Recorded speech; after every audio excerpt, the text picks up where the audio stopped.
So I got this monster sink and it's huge. It's 18 by 24-ish. And the idea is, before I was trying to minimize the space impact of my sinks, but this time I'm just going to embrace a big sink.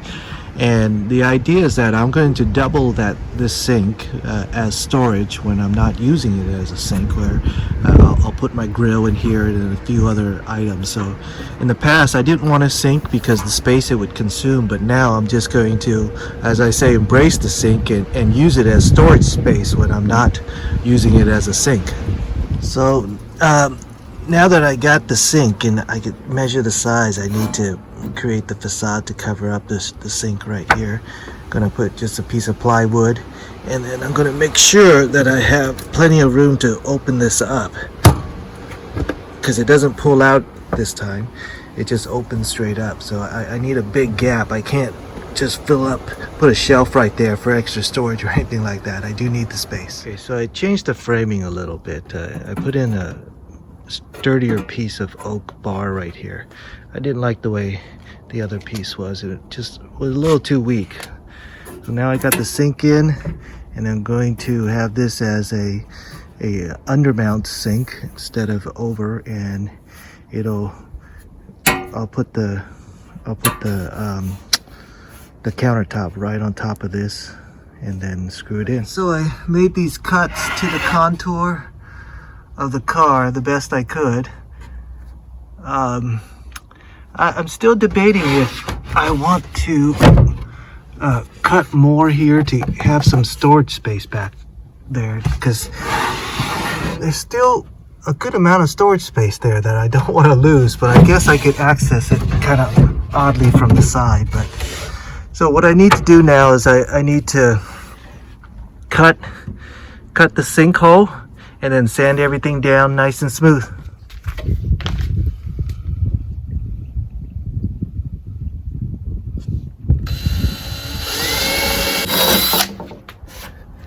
So that's how I'm going to start the jigsaw. I'm going to go here and then work my way around. Alright, so I jigsawed this. Oh shoot. It's very hard to get a straight edge on your jigsaw. Man, didn't realize it was so difficult.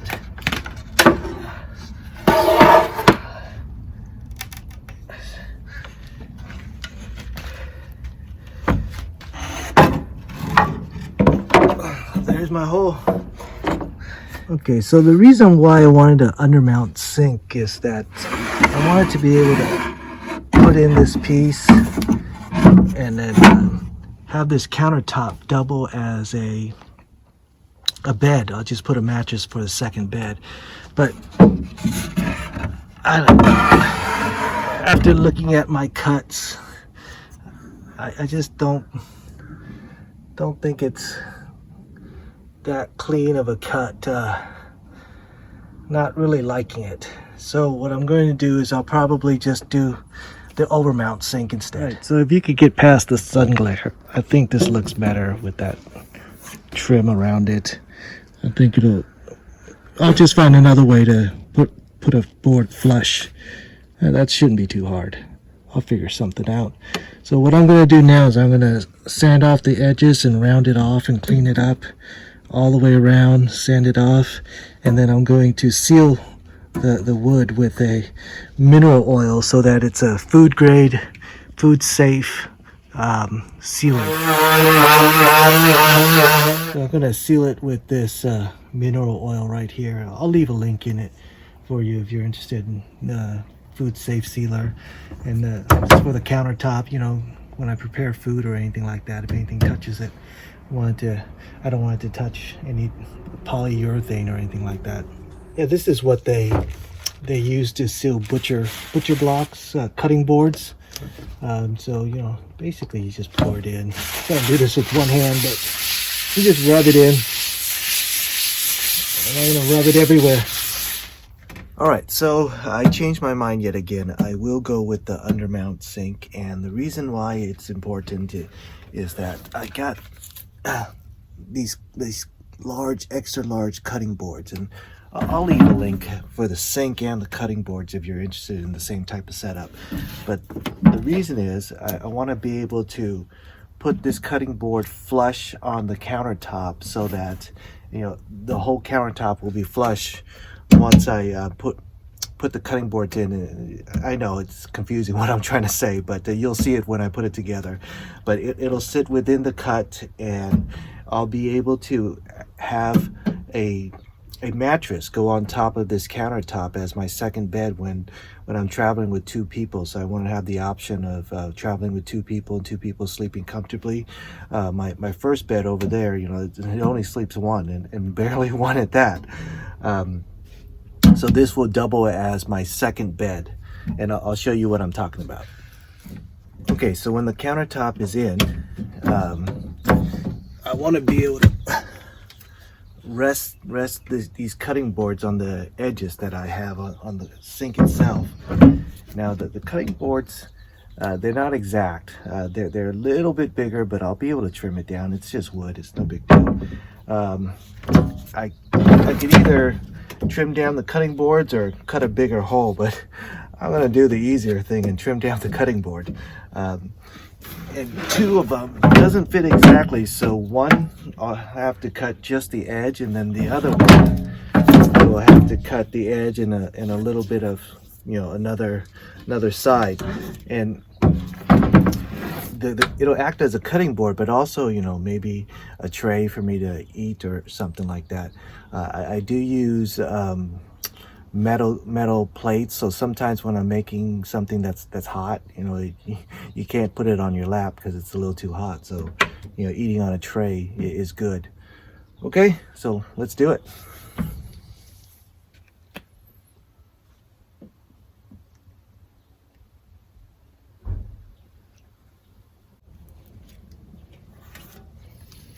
All right, so I caulked the edges.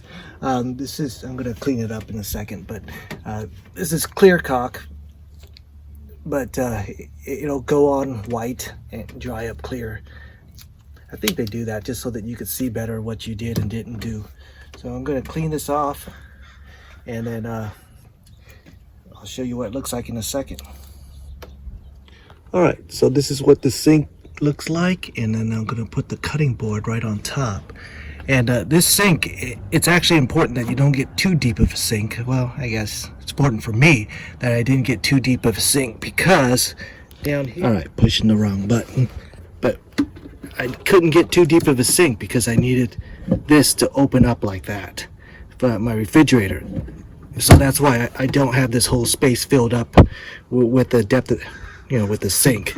So I probably don't have much more room. I have a little bit, but, you know, you just have to be careful not to get too deep of a sink. No, I'll show you. I'll leave a link for this sink too. I think the depth is 5.8 inches or something like that. It's not very deep at all. So that's perfect, but it's huge, and I could store stuff in here when I'm not using it. Okay, so here's a look at the countertop and sink from a different angle. Next up, I need to cut the cutting board to fit flush with that opening, so that when I put the boards on, everything will look nice and flush and clean, and I'll be able to use it as a bed. All right, so here's the cutting board. The caulking is still wet, so I don't want to actually put it in there completely. I just want to be able to measure, and you can see the cutting board is just a little bit too big. So I'm going to have to just shave off a little hair on one side, and then for the second board, I'm going to have to shave off here and some right here to get it in there. So let's get one in. Well, we'll wait for it to dry. We'll get one in, and then we'll measure what we need for the second piece.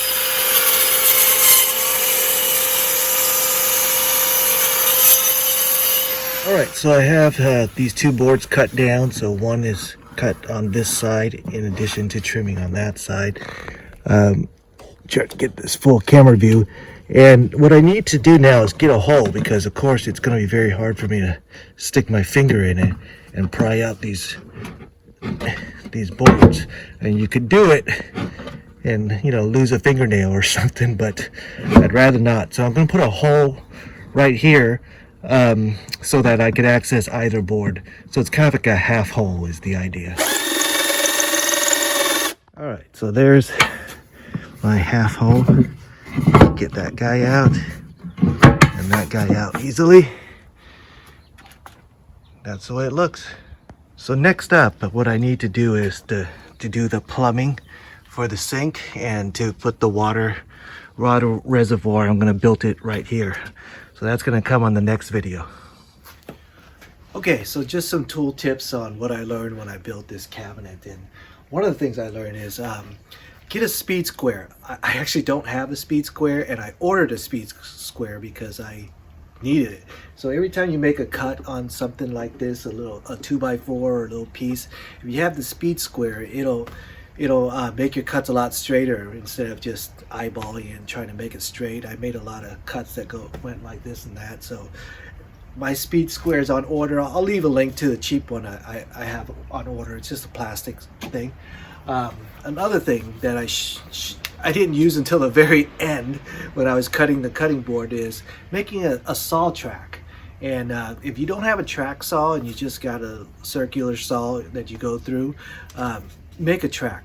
There's a lot of videos on homemade tracks for your saw, but it'll make a nice smooth cut. But it's basically a guide. And think about a table saw that has one side that you run the saw with to keep it level and straight. So this is just made from the laminate that I did for the floors and a guider. So this I should have had from the very beginning, but I didn't. So make a track for your cutting. For getting into these cabinets and these tight spots, I have a big drill and I can't get into those tight spaces. So what I did was I have this little screwdriver thing that it's not very powerful. It doesn't put in screws that well. So I was just using this and it didn't work very well, but I got this. And what it is you just put it on, and then you can get to those tight spaces a lot better. So I just bought this for this project too. I wish I had it at the beginning of the project, but I bought it at the end. I recommend getting something like this. I'll leave a link on it too. But and another thing is for the jigsaw, I was using just a regular bit and my cuts were awful. And when I was cutting the sinkhole, the cuts were awful. And I ordered a clean cut wood bit for the jigsaw, and that made a world of difference. I didn't think it would make that big of a deal if I just keep my hands steady. It does. So spend a little bit of extra money and get the clean wood cut drill bits, or not drill bits, jigsaw bits if you're going to jigsaw a hole. If you're just trying to make a general cut, then use the speed cutter. But if you're trying to do something that looks finished and refined, use the clean wood cut one. It does make a difference. So those are some of the things I learned from building this cabinet. Don't make the same mistakes I did. All right, so now that the sink is installed and the cabinets are installed, it's Miller time. No, I don't drink Miller, but you get the point.